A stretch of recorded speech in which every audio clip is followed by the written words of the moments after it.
अस्सलाम वालेकुम लर्नर्स, कैसे हैं आप? ठीक है, उस्मान निसार हियर।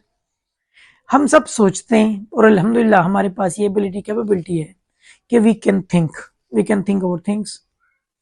लेकिन सम टाइम यही थिंक ज़्यादा सोचना, ओवर थिंकिंग करना हमारे लिए एक वबाल जान बन जाता है।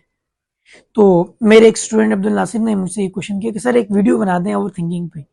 बेटा पहली चीज़ के ओवर थिंकिंग तो वर्ड ही एक नेगेटिव कनोटेशन है। ये वर्ड इटसेल्फ ही जब नेगेटिव है तो इसके कारनामे भी नेगेटिव ही होंगे। और ओवर थिंकिंग को ज़्यादातर लिया जाता है कि ओवर थिंकिंग जब आप किसी चीज़ पे ना अपने आप को बहुत ज़्यादा इंडल्ज करते हैं और आप फियर खाते हैं उससे, उसके सर्कमस्टांसिस से, उसके कंसिक्वेंसेस से। आपको फियर होता है कि यार ऐसा हो जाएगा, ऐसा हो जाएगा, ऐसा हो जाएगा। असल में ये थॉट्स क्या हैं? थॉट्स मेमोरी है, थॉट्स इमेजिनेशन है। मेमोरी आपकी पास्ट की मेमोरी, नॉस्टैल्जिया, जहाँ पे आप वहीं पे चिपटे रह जाते हैं। तो उस आपने पास्ट में नहीं रहना, आपने इस प्रेजेंट को जीना है। क्यों कहते हैं प्रेजेंट इज अ प्रेजेंट? ये प्रेजेंट है, आप इसे जिए। आप पास्ट की उन चीजों पे मत जाएं, अब मत ओवर थिंकिंग करें कि यार मैंने ऐसा ऐसा कर दिया तो इसका मुझे रिजल्ट कुछ और मिलेगा, ये वो नहीं। और एक चीज और, जिंदगी, ये life, it's not a bird of रोसेस। और हमें तो हमेशा स्ट्रांग होना चाहिए। और स्ट्रांग किस लिए होना चाहिए? नए नए चैलेंजेस का सामना करने के लिए। नए चैलेंजेस को देखना, उनका सामना करना, उन्हें एम्ब्रेस करें। मैं तो कहता हूँ जब भी आप पे मुश्किल आए आप उसे एम्ब्रेस करें, गले लगा लें उसे और फिर उसे सॉल्व करें, उससे आगे निकल जाएं। फिर जो आप में पावर बनेगी ना, तो वो उस पावर को कोई तोड़ नहीं सकता। तो ओवर थिंकिंग बेटा जी, किसी भी चीज पे आप उसे, when you give more important to do something that, जो वो कंटेन कर ही नहीं सकती। किसी चीज की इतनी वैल्यू ही नहीं होती जितनी आप उस चीज को वैल्यू दे रहे होते हैं। ये ओवर थिंकिंग है।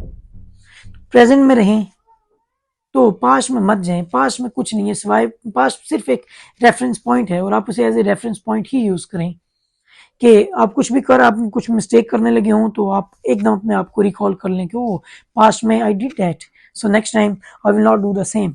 नेक्स्ट टाइम मैं फिर वही नहीं करने जाऊंगा, ना वो अटेम्प्ट करूंगा। तो पास्ट सिर्फ हमारे लिए, मैं तो कहता हूँ पास्ट से सिर्फ आप सीख सकते हैं और सीखना चाहिए। बाकी ओवर थिंकिंग, तो किसी भी चीज पे ओवर थिंकिंग, मैं इससे बचने का सबसे बेस्ट तरीका ये है, मैं कहता हूँ खुद को इतना मसरूफ कर लो कि आपको टाइम ही ना मिले।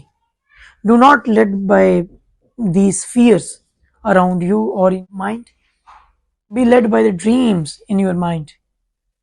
तो अपने आप को इतना मसरूफ कर लें, आपको टाइम ही ना मिले तो इन नेगेटिव चीज़ों पे सोचने का।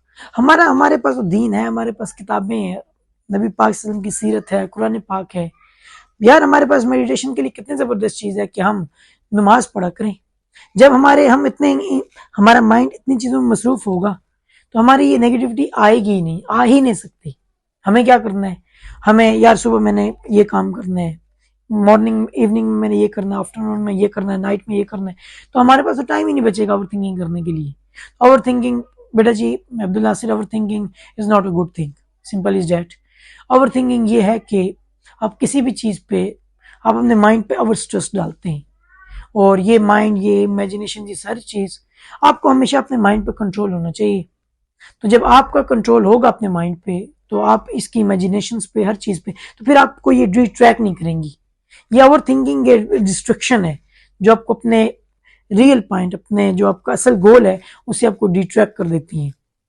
तो ओवर थिंकिंग में ना जाएं, थिंक करें और अपने गोल पे कमिटेड रहें।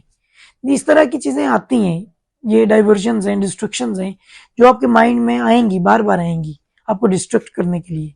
लेकिन आपने डिस्ट्रैक्ट नहीं होना, आप अपने गोल के साथ कमिटेड रहें। मैं कहता हूँ ना कि सबसे बड़ी चीज़ क्या है? आप सीरियस हों। और जब आप सीरियस होंगे तो आप इन डिस्ट्रैक्शंस में पड़ेंगे ही नहीं।